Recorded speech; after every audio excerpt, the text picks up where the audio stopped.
Hi friends, this is Priya. Golden ലൈഫിൻ്റെ പുതിയ എപ്പിസോഡിലേക്ക് എല്ലാവർക്കും സ്വാഗതം.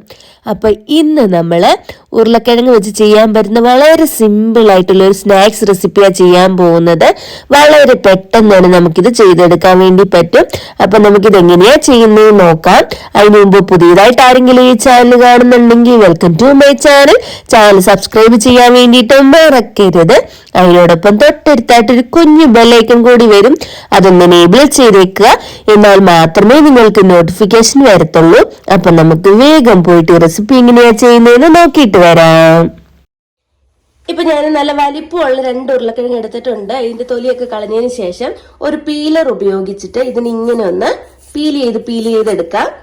കനം കുറച്ചിട്ട് ഒരുപാട് വീതിക്ക് എടുക്കണ്ട. കണ്ടോ, ഈ ഒരു രീതിയിൽ ഇങ്ങനെ ആക്കി എടുത്താൽ മതി. പീലർ വെച്ചിങ്ങനെ ചെയ്യുമ്പോൾ നന്നായിട്ട് കട്ടി കുറച്ച് നമുക്ക് കിട്ടും. ഇപ്പൊ കണ്ടില്ലേ, നമ്മുടെ ഉരുളക്കിഴങ്ങ് ഫുള്ളായിട്ട് ഞാൻ കട്ട് ചെയ്തിട്ട് ഇതുപോലെ വെള്ളത്തിലേക്ക് ഇട്ടിട്ടുണ്ട്. വെള്ളത്തിലിട്ടിട്ട് അതിന് ശേഷം നന്നായിട്ട് ഇങ്ങനെ അമ്മക്കി ഒന്ന് കഴുകിയെടുക്കണം. എന്നാൽ മാത്രമേ അതിനകത്ത് സ്റ്റാർച്ച് ഒക്കെ നന്നായിട്ട് പോയിട്ട് കിട്ടുള്ളൂ. നല്ലതുപോലെ വാഷ് ചെയ്യണം.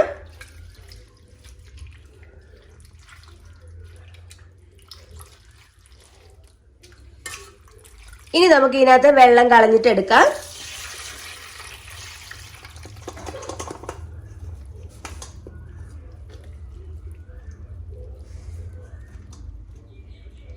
ഇനി ഒരു 5 മിനിറ്റ് ഇങ്ങനെ തന്നെ ഇരിക്കട്ടെ. അപ്പത്തേക്ക് ഇതിനകത്ത് നന്നായിട്ട് വെള്ളം വലിഞ്ഞു കിട്ടും.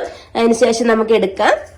ഇപ്പൊ നമ്മുടെ ഉരുളക്കിഴങ്ങിന്റെ വെള്ളം എല്ലാം നന്നായിട്ട് വാർന്നു പോയിട്ടുണ്ട്. ഇതിനെ വേറെ പാത്രത്തിലേക്ക് മാറ്റാം. ഇനി ഇതിലേക്ക് ആവശ്യത്തിനുള്ള ഉപ്പ് ചേർത്ത് കൊടുക്കാം.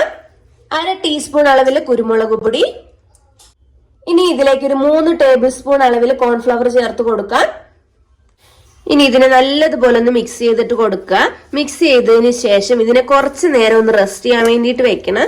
ഒരുപാട് സമയമൊന്നും വേണ്ട, ഒരു 5 മിനിറ്റ് വെച്ചാൽ മതി. നല്ലതുപോലെ ഒന്ന് മിക്സ് ചെയ്ത് കൊടുക്കുക.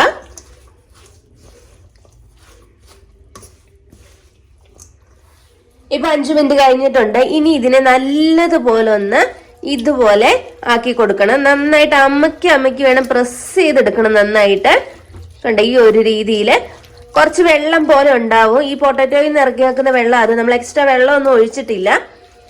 നന്നായിട്ട് ഇങ്ങനെ അമ്മക്കി മിക്സ് ചെയ്ത് കൊടുക്കുക. ഇപ്പൊ കണ്ടില്ല, ഇത് നന്നായിട്ട് മിക്സ് ചെയ്ത് നമ്മൾ എടുത്തിട്ടുണ്ട്. ഇനി നമുക്ക് ഇതിനെ ചെറിയ ചെറിയ ബോളുകളാക്കിയിട്ട് എടുക്കാം. ബോളുകളാക്കുന്ന സമയത്ത് നന്നായിട്ട് ഇതുപോലെ പ്രസ് ചെയ്ത് വേണം നിങ്ങൾ ബോളാക്കാൻ. എന്നാലേ അതങ്ങനെ കറക്റ്റ് ആയിട്ട് ഇരിക്കുകയുള്ളൂ. ആ വെള്ളം ഒന്നും നമുക്ക് ആവശ്യമില്ല, അത് പൊയ്ക്കോട്ടെ. ഇങ്ങനെ നന്നായിട്ട് അമക്കി കൊടുക്കുക. അപ്പൊ നിങ്ങൾക്ക് ആ കറക്റ്റ് ആയിട്ടുള്ള ബോളിന്റെ ഷേപ്പിൽ കിട്ടും. കേട്ടോ, ഈ ഒരു രീതിയില്. അപ്പൊ കണ്ടില്ലേ, നമ്മുടെ പൊട്ടാറ്റോ ബോൾസ് എല്ലാം റെഡി ആയിട്ടുണ്ട്. ഇനി നമുക്ക് ഇതിനൊന്ന് ഫ്രൈ ചെയ്തിട്ട് എടുക്കാം. ഇപ്പൊ ഞാൻ ഒരു പാൻ വെച്ച് കൊടുത്തിട്ടുണ്ട്. ഇതൊന്ന് ചൂടായതിനു ശേഷം ഇതിലേക്ക് നമുക്ക് ആവശ്യമുള്ള അത്ര എണ്ണ ഒന്ന് ഒഴിച്ചു കൊടുക്കുക. ഇപ്പൊ കണ്ടില്ലേ, നമ്മുടെ എണ്ണ ഒന്ന് ചൂടായി വന്നിട്ടുണ്ട്. ഇതിലേക്ക് നമുക്ക് പൊട്ടാറ്റോ ബോൾസ് ഓരോന്നായിട്ട് ഇട്ട് കൊടുക്കാം.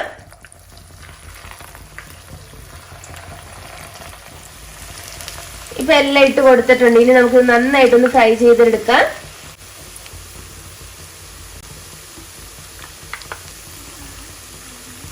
ഇപ്പൊ കണ്ടില്ലേ, ചെറുതായിട്ട് ഗോൾഡൻ ഷെയ്ഡ് വരാൻ തുടങ്ങിയിട്ടുണ്ട്. എല്ലാ സൈഡും മാറ്റിയിട്ടൊന്ന് കുക്ക് ചെയ്തിട്ട് എടുക്കണം. എന്നാലേ നന്നായിട്ട് കുക്കായി കിട്ടുള്ളൂ.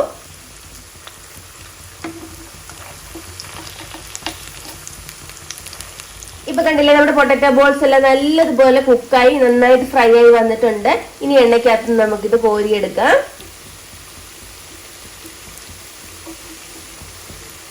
അപ്പൊ വളരെ ഈസി ആയിട്ടുള്ള നമ്മുടെ സ്നാക്സ് റെഡി ആയിട്ടുണ്ട്. നിങ്ങൾ എല്ലാവരും റെസിപ്പി ഒന്ന് ട്രൈ ചെയ്തിട്ട് നോക്കുക. എന്നിട്ട് നിങ്ങളുടെ അഭിപ്രായങ്ങൾ കമന്റ് ബോക്സിൽ അറിയിക്കാൻ വേണ്ടി മറക്കരുത്. അതിനോടൊപ്പം തൊട്ടടുത്തായിട്ടൊരു കുഞ്ഞു ബെല്ലൈക്കൺ കൂടി വരും, അതൊന്ന് എനേബിൾ ചെയ്തേക്കുക.